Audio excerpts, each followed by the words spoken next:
Welcome to another episode of Homenest Digest. And today we'll be talking about building real wealth.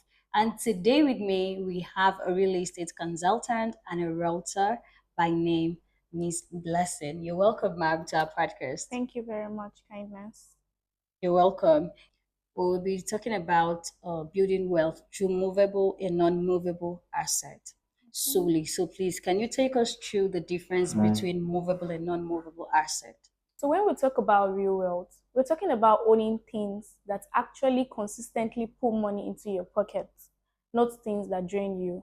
And yeah, assets is divided into two categories, as you earlier said, the movable and non-movable assets. That's right. Now, when we talk about the movable assets, we say movable assets are assets that can be easily moved, while the non-movable assets are fixed.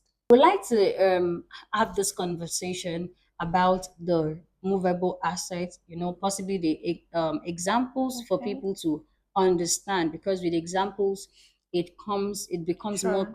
clear. And of course, we'd also have examples of non-movable assets Okay. simultaneously. Yeah. So when we talk about movable assets, examples of movable assets, we have like cars that we use for Ubers and goods that you sell or buy. We also have the POS machine. They're all movable assets and stock, even crypto, you can include that. And for non-movable assets, yeah, Yeah. examples Yes. of non-movable assets, we have land and buildings and even farmlands.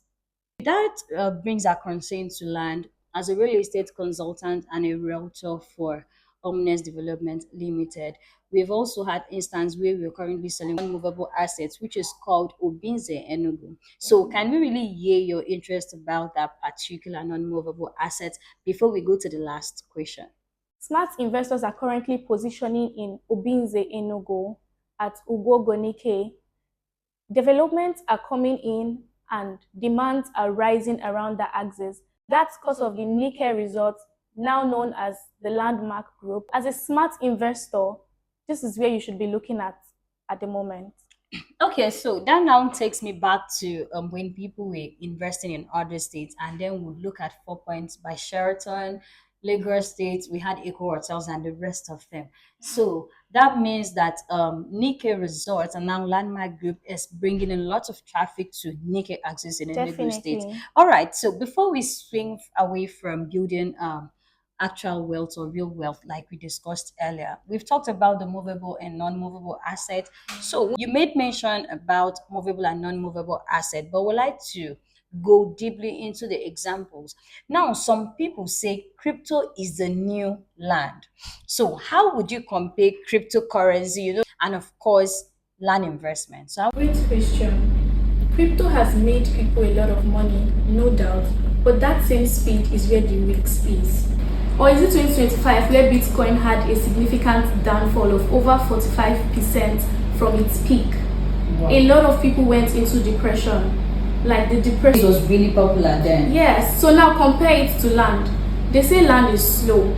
Well, it might be slow, but it is steady. Imagine investing 30 million naira in a land today, and in the next 2 years, you'll be getting 50 million or even more.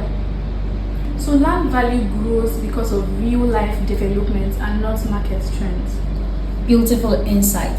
So that is quite clear that crypto can grow your money fast, but it's highly volatile. And of course, land protects and preserves wealth long term. All right. And in my own opinion, I would say it depends on your risk appetite, just like you explained. Smart investors diversify. So if you want to use crypto for aggressive growth, you should understand the risks. And of course, use land for stability and generational wealth. Don't forget, for this episode, we were talking about building real wealth. Thank you very much, Miss Blessing, for the insights, powerful insights. Thank you for sharing. Each and every one of us had a great time. So see you on our next episode. Thank you and bye.